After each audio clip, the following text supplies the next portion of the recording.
wecan ide, meresidayan mangken nedunan dharma wacana sane mewaste, carita-carita Buddha, pikoleh dados wanopraste, kanda 3 saking 6 kanda, ring sareng nabe lan maresisya, kaodar antok bahasa Inggris, dawag kutus Agustus 2015, ring Prancis.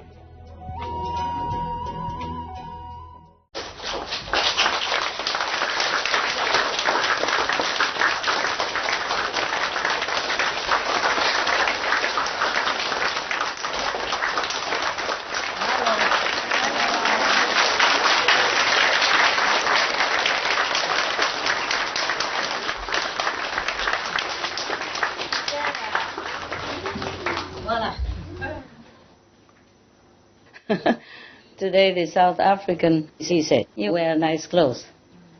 It's just great color, you know. Okay. You stand up. Yeah, or you stand up. Yeah, no, the other one is more gray. This is too bright already. Sit down. Yeah, that one. Yeah, we're similar like that. And she said, nice color, master, nice. I said, these are the Korean monks. I wear like that, yeah? I say so that I can be a monk at home, at least, all by myself, you know. So here, I'm a different person. Very comfortable. Yeah, more comfortable than Chinese monks dress. Yeah, and warmer than the Hindu monks dress. Hindu monks, they don't wear much, you know. Some nuns also wear nothing, yeah. There's ash on their body. Yeah, over there they don't do anything. They don't say nothing. Nobody say nothing. You can be man, woman, and don't need to always wear anything. You know, they put makeup on, the ash, you know. Makeup all over the body. Yeah, that's their makeup. Okay, I still have a couple stories to tell you, okay? You want to hear now? There are a couple more left. It's just that some I have read, some I haven't. You want to hear the merit of being a monk? Okay? A nun. Monk or nun, you know, same. Or you want to hear how to sell your poverty? Sell property? Not sell property, sell poverty. Today is the 6th, right? No, 8th already. 8 or 9? 8? Okay. I know, it's not 19, I know, it's 2000. Okay, I just wrote it so I know I read it already. Because 100 years later, if I want to read it again, then it's a waste of time. Okay, so who are monks? Right hand. Who wants to hear the story of monks? My God. Be smart. Monks. Okay, upstairs, no idea? Okay.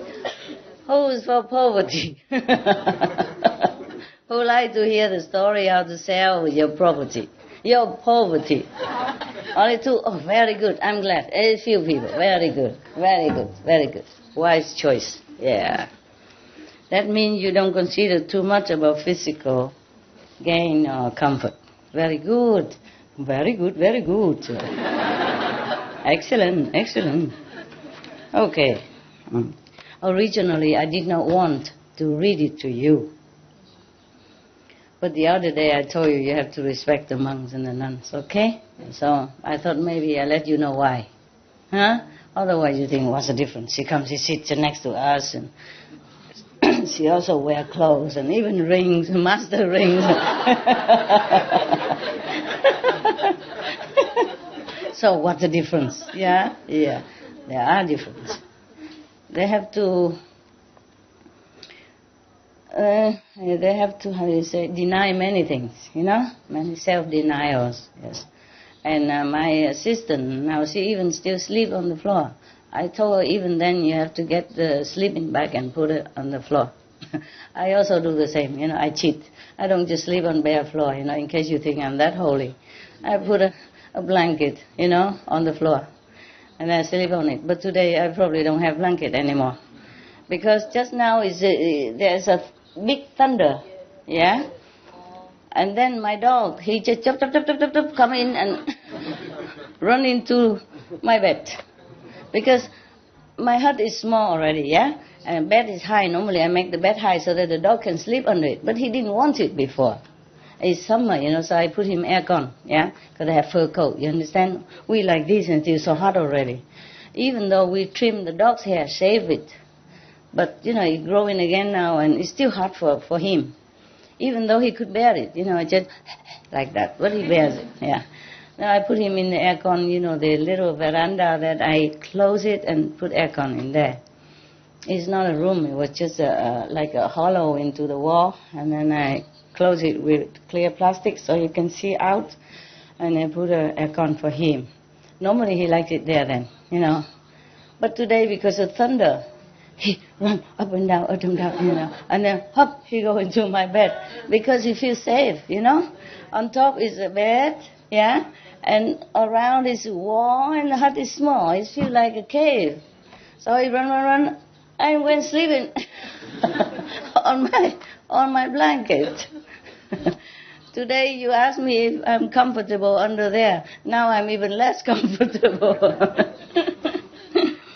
Yeah, I have a blanket, and then a kind of similar sleeping bag of blanket underneath, and a fleece blanket on top. But he came in and lay on top of both. So now I have nothing. I asked the assistant to try to clean as much as possible, just to wipe it, Because he's chop all day outside, mud and whatever, yeah. Why do I tell you this? Monk? Yes. Yeah. Oh, my nuns and monks, they also very ascetic, They sleep wherever, yeah. And some like more comfortable and luxury and attached to Shihu, but many of them, most of them will be contented everywhere, yeah. Just a little these damp proof. The silver on top and under is some soft, sponge, yeah. Then they just spread everywhere and sleep. They don't complain. Or maybe they do inside, I don't know. Okay, now I'm telling you. This is the time of the Buddha, okay? If you have seen a Buddha like that, and then you became his monks, then you have such and such merit. I'm going to read it to you, okay? Even then, I'm telling you, even the Buddha is not there anymore, or you don't find any Buddha, but if you follow his teaching as written, as I read to you, keep the precept as if the monk does. And if you are very sincere in your heart, really want liberation, then you will also attain, high level, as much as 4 level. And then from there it's easier, any master help you to go up. Understand, huh? Okay? So if you see any monk nowadays, be it Hindu and Buddhist or, real monks, you don't mess up with them, okay? You never know what level they attain. If you mess with them, you may curse them or slander them or look down upon them, you might have trouble. Okay? Yes. Okay, here it is. Because it's not just about the merit they get, it's their concept, you see, it's their ideal of renouncing this world because they realize already it is all illusion, it's all ephemeral. This is the ideal that make them a monk. It's not the rope, yeah? It's the ideal that they really understand and they really don't care about all this gain and fame on this planet. That is a monkhood. You capiche? Yes. But then, of course, for doing that, they also prefer to wear monk's robe, so people know they don't come and blink their eyes with them, or I want to take them home to worship, take care like they did in India to me. Yeah, I forgot to tell you the other day. There's another monk also. Yeah, I don't know where I met him. I don't know how. I don't remember. And then he just hang around, and then Yeah, he's an elder monk or not, maybe 40, 50, not too old. Too old for me at that time. I was only a sissy, more sissy, 29, 30, you know. Yeah. And I don't know how I met him. I don't know, probably on the street. I don't know where. And then he hang around. And he asked me that he know a temple nearby, you know. I don't remember why I was stranded on the street anymore. Probably bus kaput or whatever. Or I was from the Himalaya coming down, and maybe difficult to find a bus to go back to the plane. So probably that bus stopped there and don't go anymore. And it's almost afternoon going evening. And then probably he get out of the bus with me or something, I don't know. And then he told me there's a temple nearby, you know. He knows his friend is abbot, and we can go there. So I said, okay. And then when we went there, you know, he kept telling me that the attendant of the abbot are very nice, very easy, does everything for the master. And then later they served me something that to eat, but it's make me feel very funny, you know. So I don't want to sleep in the house. I go outside, sleep next to the river. Listen carefully, okay? To be a monk is not a rope, okay? You know that. You have to really want it. You have to really realize in your head that nothing here matters anymore. Nothing you really desire from this world. And you don't just want to be born in heaven. You really want to be liberated. And the best is you want to become Buddha, you know, like a great enlightened being. And then you can help others. Or maybe you are still helping people meanwhile before you become Buddha, things like that, you know. So in the Buddha's time, people became monks because there is no record player, you know, and not many people can write everything to come home and tell, and you don't even know who wrote, who not. You cannot just go into any lay disciples' house and say, hey, did you have the lecture last night from the Buddha? Can I borrow it? You know, at that time maybe they don't have paper ready like nowadays, yeah? Maybe they wrote it on a piece of stone, you know, or tree bark or stuff like that, yeah? And most people, they just come and listen to the Buddha maybe once or twice, yes. And then they have no chance to come again, because the Buddha will go to the next country or, you know what I mean, or in the retreat and stuff like that. So, of course, you be a monk is more convenient to always listen to the Buddha and go wherever the Buddha goes. And then learn from everything the Buddha said, yeah? And learn with the elderly monk all the precepts, or the do's and don'ts, and to protect yourself, you know, and learn all the teaching of the Buddha to help you, encourage you to meditate, yeah, and to practice. Therefore, to become a monk at that time is very, very important. Understand? And nowadays, if you don't want to be a monk like that, you can also stay at home to be a monk at home. It's just very difficult at home to have time to listen to all the Buddha's teaching. Yeah. All right. It's very difficult to be a real monk. Very difficult. Okay. Thus, the merit of being renunciate. You know, I said renunciate because there are monks and nuns under Buddha's time. The Buddha was the only one, the first one ever allow women into Sangha, into monkhood. Before that, no woman ever can, you know, enter into this dominion which is exclusively reserved for men. You know what I mean? Men. Remember last time we talked about men? Oh no. They are gone already, right?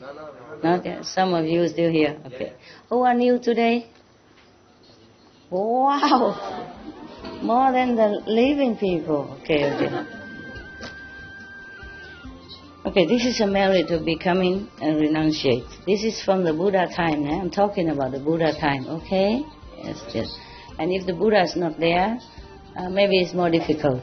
Yeah, if you become a monk and you follow his teaching, maybe okay too. Yeah, but less blessing than as if when the Buddha was alive. Thus I have heard.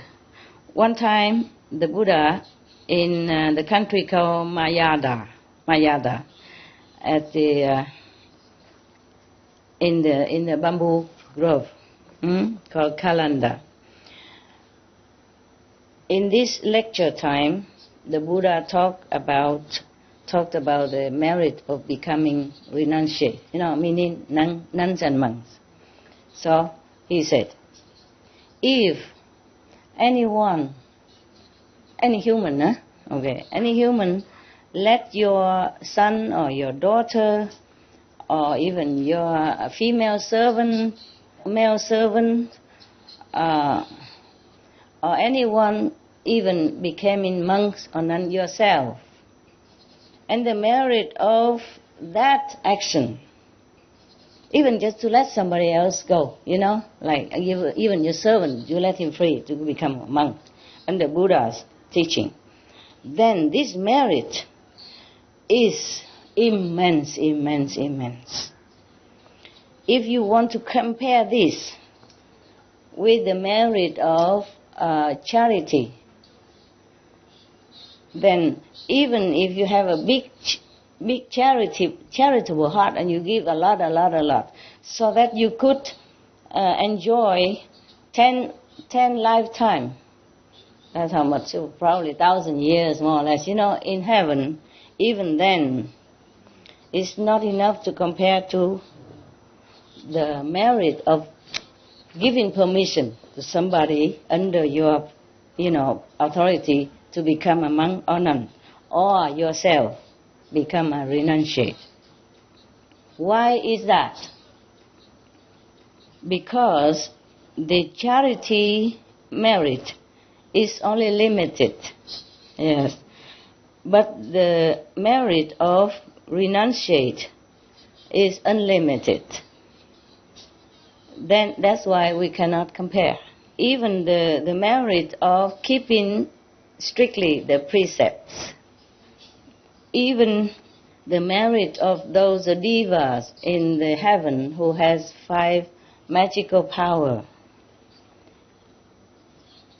even the ultimate merit in the Brahman level, the third level is spiritual level. If you compare it with the merit of becoming a monk and nun in the Buddha's teaching, then it's not comparable. I mean, the monks and nuns' merit under Buddha's guidance is surpassing others. Furthermore, that the renunciate will finally also find nirvana, mean the ultimate enlightenment, ultimate level of spiritual consciousness in Buddhism. Therefore, this kind of merit of, renunciation is out of discussion. It's beyond imagination. Yeah. Suppose somebody build a very, very high tower and using seven kind of precious stones to build it, precious stone or gold or diamond and stuff like that to build it. Even if that tower is as high all the way from here, I don't know, down low, it's maybe astral level, maybe second level, one of the second levels heaven, even if that tower is as high as from here on earth all the way to the second levels, one of the heavens, with the 7 precious substance stones and all that, even then that merit, to build that kind of tower to offer to the Buddha or to God, whatever, even then that merit is not comparable to the person who renounced this life and become monks and nuns. Yeah. Why is it? Because these 7 jewels, one day, could be stolen by somebody or broken with time or disaster. But the merit of the nuns and monks will not be destroyed. Yeah. If you want to seek, a wholesome teaching, Dharma, apart from Buddha Dharma, there's nothing better when the Buddha was alive. Okay? Yeah. He teach also a Kuan Yin method. Yeah. I discovered that later on. After I practiced Kuan Yin method again, I discovered in many of the sutra he mentioned that. The sound. Yeah, he mentioned that. Just like 100 people who had lost their sight and then suddenly have found a medicine, that will make them their eyesight restore again.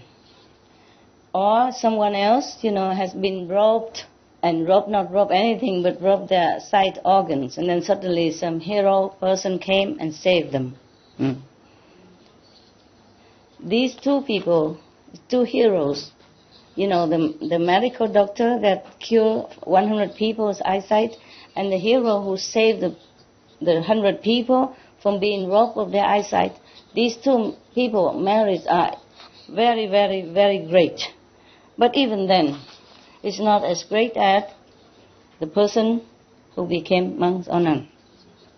The quality of renunciation is so high, so noble. Even though the two persons saved the 100 people's eyesight, they will enjoy maybe lifetime merit and a lot of rewards, physically. But then afterward, no more. It has a limit. Permitting someone to go to become monks and nuns, probably because you are the husband or you are a wife or you are a parent. Many parents don't like to let his children become, monks or nuns. They like them to stay home, married, have children, continue the tradition of the family, and continue the name. That's important. So that's why the Buddha said, letting anyone to become a renunciate, or you yourself become a renunciate, after you have attained Bodhi fruit, then you can use this, the truth that you have gained, and then go around teaching other beings and liberate them. This kind of merit will never wane with time, never be, never run out, because the wisdom never runs out. The wisdom is never destroyed, never damaged, never less. Yeah. So if you give someone this kind of true teaching, so they regain wisdom, then it's the best. It's limitless. Yeah. But the Buddha say you attain Buddha first, mind you. Mind that, okay? Yeah, don't just put on a robe and then thinking, okay,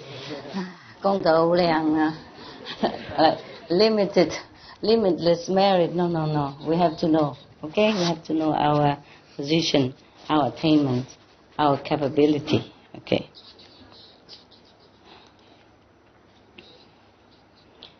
People who has the merit of heaven or earth, mostly they just be so indulgent in all this kind of pleasure and heaven as well as on the planet here. But they don't have wisdom. Their wisdom eye is not open, so they cannot see things really clearly.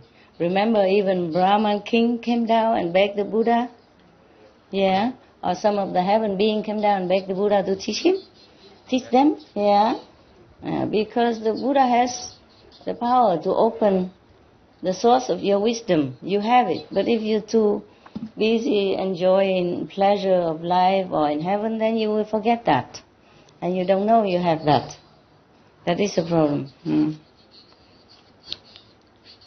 Okay.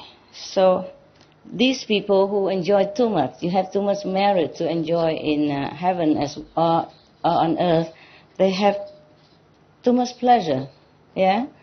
Just the merit of heaven and earth only, so they don't open their wisdom, they don't see things clearly, they cannot observe things around them very well, they don't know this is all illusion. This even worse, is like a pit full of burning coal underneath.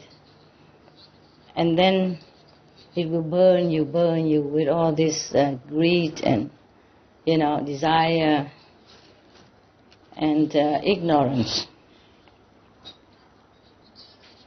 All this kind of heaven and earth pleasure is like the traps that lead you to sorrow, sorrowful rebirth, maybe even in the form of ferocious animals or hell,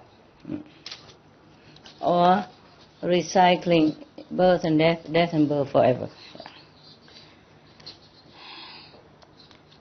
The renunciation way of life destroy all the Maya's, the Maya clans, yeah? The Maya's, what is again? What when people have a group of people following with them? Entourage, yes. My God, I told you, lucky I come back or I will never speak English anymore. It's running dry. Okay, because this kind of lifestyle, the way of life, would help support and spread out the truth teaching of the Buddha and nourish the moral way of life, helping people to realize what good is.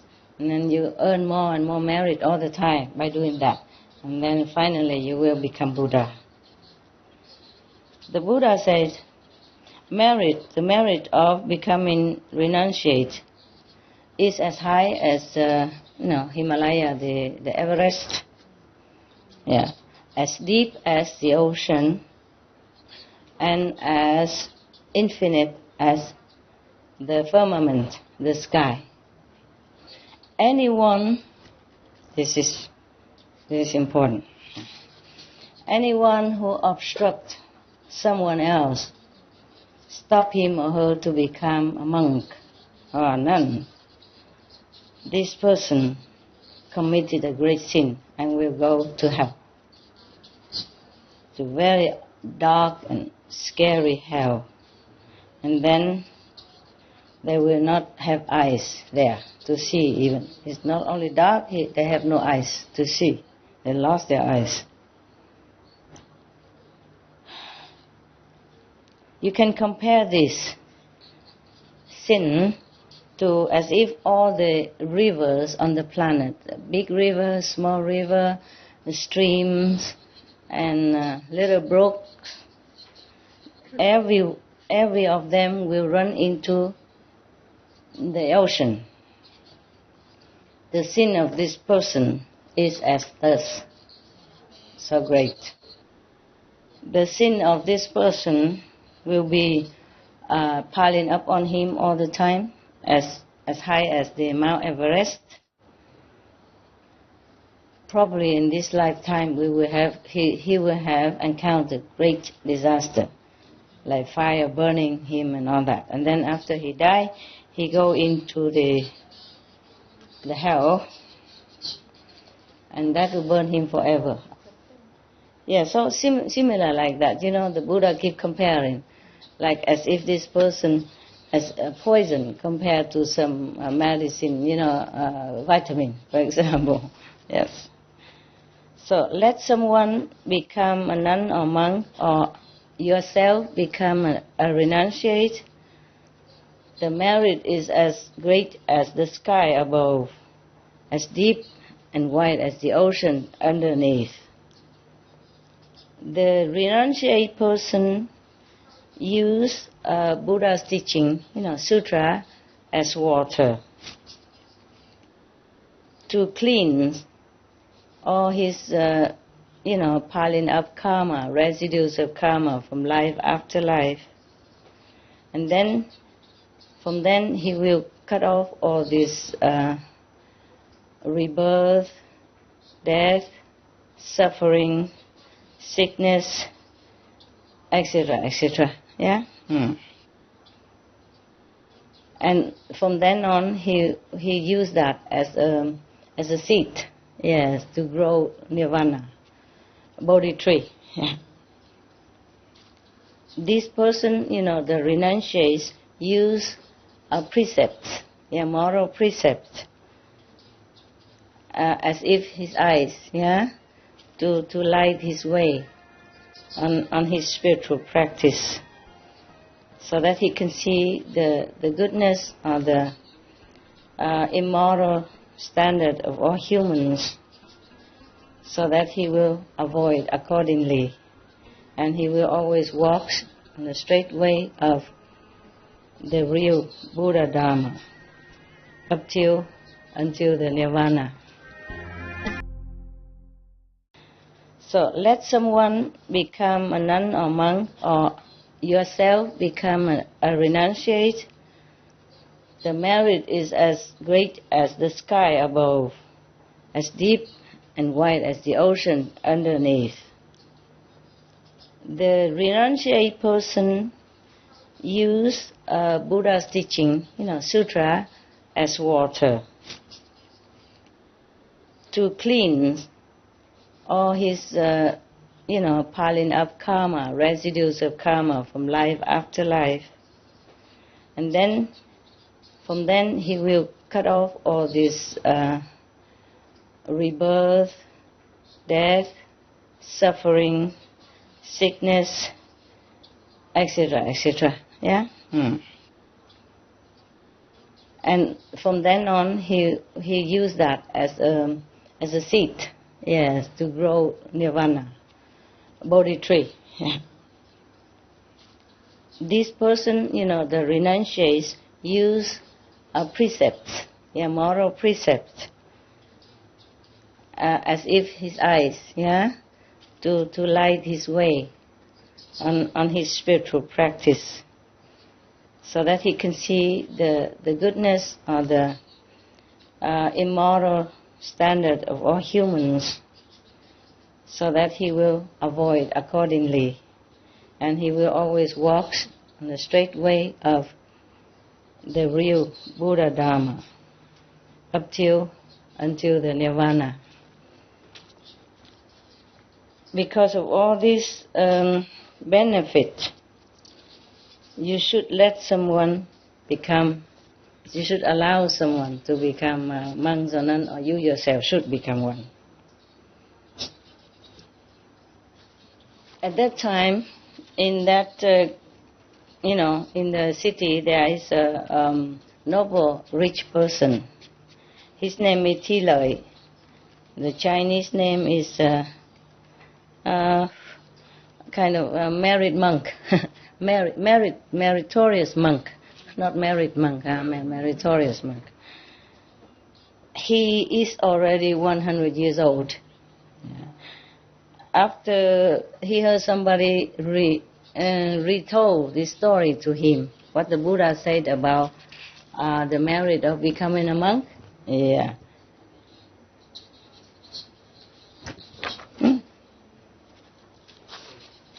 One page too much? Yeah, I thought, how come it doesn't match? Just like when you do the cooking, you one page too few, one page too much, and then you cook something else. And then he thought to himself, too much salt, or too much chocolate, So he thought to himself this, I'm now too old already. I wonder if I could become a monk, but such a merit, to be a renunciate under Buddha. If I don't do it, then when will I? When can? It's so pity if I don't do it now. I'm too old already, so, what the heck, just go, like that. It would be too pity, waste my life, one life. Whatever life he still has. Wow, what a brave guy, huh? I already think I don't have any much life left anymore. And he already 100 years old. He still think it's a waste of my life. I have to do it now. So cool. Yeah. There are such things like that. In Sikhism, remember I told you the story, a servant of the master, I don't remember, it was the second master or third master, huh? He served the master, and then the master pass on the spiritual mantle to him, and he became the next master. Even his sons and all that were very jealous to him. He's 70 years old something already, and became a master after some longer time. You know, that means at that time he probably 90 or 800 already, yeah? Yeah, but he's very humble and very enlightened. What's his name? Sri Guru Amadas. Ramdas? Amadas. Amadas? Sri Guru Amadas. How you know anything? Because I see the DVD, Master. Okay, very good. Very good. Okay, very good. Thank you. I'm proud of you. Proud of you. And then even his son, you know, the son of the last master was so jealous of him. He said, you imitate my father, but you're nothing. You are such a servant. And you even grow a beard so long. What for you did that? Like my father, you think, huh? He said, no, I grow the beard so long, so that I can wipe your feet. I can clean your shoes with it. Yeah, such a master. No wonder he became a master. Huh? If it were me, I'd say, get out of my sangha. You arrogant ignoramus. Okay. So after he thought like that, he called his wife. Do you have a wife? He called his wife, and children came. Come. And he said, you wife and children, stay at home, continue taking care of the house and making money. Yeah. I want to become a monk. Yeah, I want to renounce this life and become a monk. Are you all okay with that? 100 years already, who not okay? The wife cannot do much with him anyway anymore. Yeah, and the children, if he stay home, just have to serve him, you know. So I guess they say, okay, I'm not sure yet. I'm not sure yet. Oh, I'm right. Look at this. As if I have, clairvoyance. Look at this. Here say, this man, this old man, his wife and his children hate him. Detested him, they said here. Ghét bỏ, very neglecting, detested him. Because he only eat. 100 years old, you know, meaning he only live off them. Yeah. Well, he's not capable of doing anything. Would you be capable if you're 100 years old? Probably the wife is younger, and children just grow up now, making money. So he stay home. As I told you, just doing nothing. So they're happy to let him go, I guess. Oh, immediately they are very happy. It's not only he doesn't do anything much, but he's like moody, you know, kind of short-tempered. They said so in here. I'm not saying anything, huh? If I be 100 years old, you watch it. Okay, don't go too near. Don't ask me to go retreat. Maybe I like him, you know, cranky. Yeah. Huh? Yeah, cranky. So after they heard him saying that, they're so happy. Oh, clapping hands, say, yeah. Good idea. Go now. Yeah. We wish that you go immediately. The earlier you go, the better. It's better for all of us. Oh, go. So, okay, he's on the road, huh? He keep asking where the Buddha and where the Sangha is. And then when he arrived at the Buddha's residence, unluckily the Buddha wasn't there that day. So then he went inside and asked some of the monks, you know, the monks already there. It's a great reverence. Can you tell me where the Buddha, the room, where is his resting place? And they say that the honor one is not home today. He went different places to save beings. Okay. And can you tell me the highest disciples of the Buddha then? Where is he? So everybody point to Sariputta. Number one wisdom. Anand is number one computer. Recorder. Yes. And the other are number one this, number one that. There's so many Buddhas, I got confused. Lucky there's some here I have written, otherwise how can I know all of these bodhisattvas? What's your name again? Okay, anyway, yeah.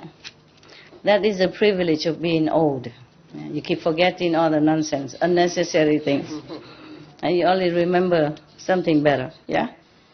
Okay. So if somebody complains, I'm getting old and senile, I can't remember anything, don't be.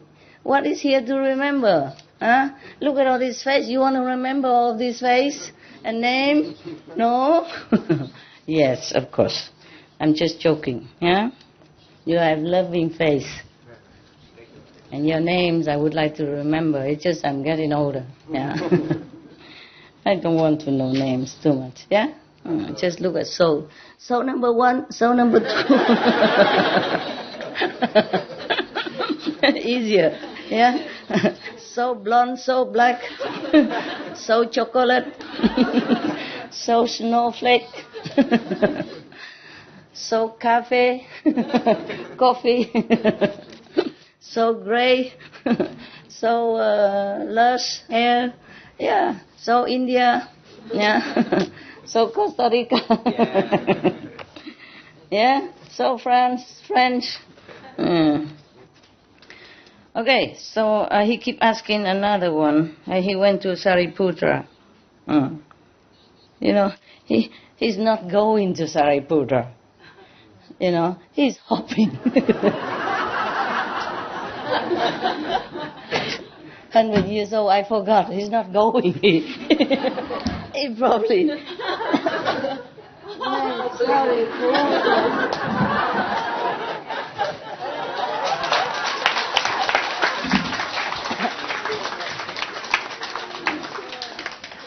With the cane, just like me. There was a good example that I do that. Yeah, okay.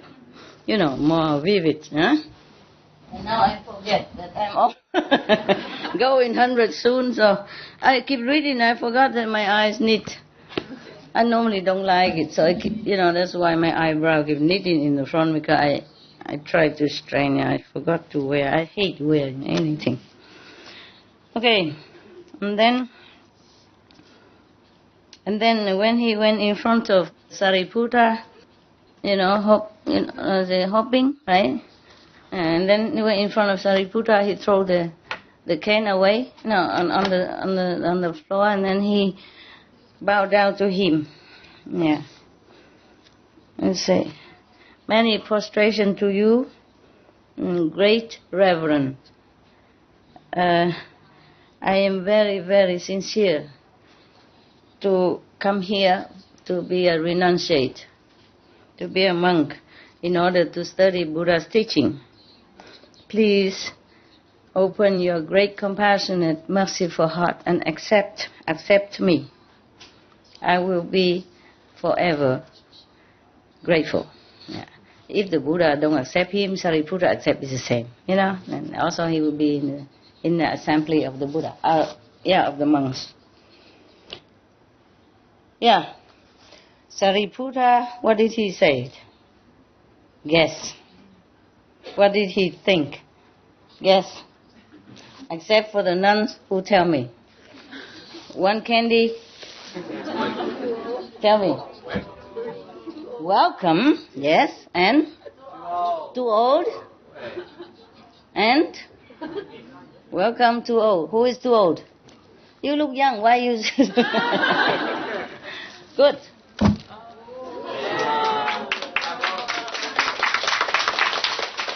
Imagine Imagine Shariputra. He just took took a look at him, and he thought to himself, this person is so old and weak, feeble, for the learning, for the meditation, and for the helping with the Sangha, cleaning, whatever, yeah? These kind of three things, he couldn't do any one of them. Any one of the three things. If he come here and become a monk, it's also useless. Imagine number one, wisdom. Okay, fine. So then, after he thought first, he said, "You so old and feeble already, you cannot become monk." And then saw this man hopping with a can, go to Mahakashipa. Yeah, and then he asked, and then Mahakashipa say the same stuff. And then he go to Ubali, same thing. And then he went to Analoda, same stuff. And then at the end he went to the 500 Arahant. These 500 Arahant asked him, did you go to ask the high monk, the highest monk, or any higher monk yet? He said, I did. I found a Buddha, I cannot find him. And then he went through so and so. Yeah, Sariputta, and then he said, tell me I'm too old. And then the five Arahants said, Sariputta is the number one, wisdom number one. Yeah, yeah. The first wisdom, the number one. He even wouldn't want to accept you. So we also don't dare. Yeah. Yeah. If the best of the medical doctor already refused a patient, you just like that. We are just nothing compared to Sariputta, so we also don't want to accept you.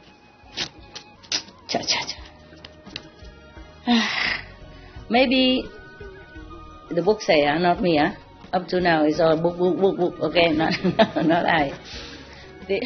Maybe this old person, his death, energy already appear or something. Therefore, Sariputta doesn't want to save him or help him, and then all the bhikkhu, great monk, also refuse him.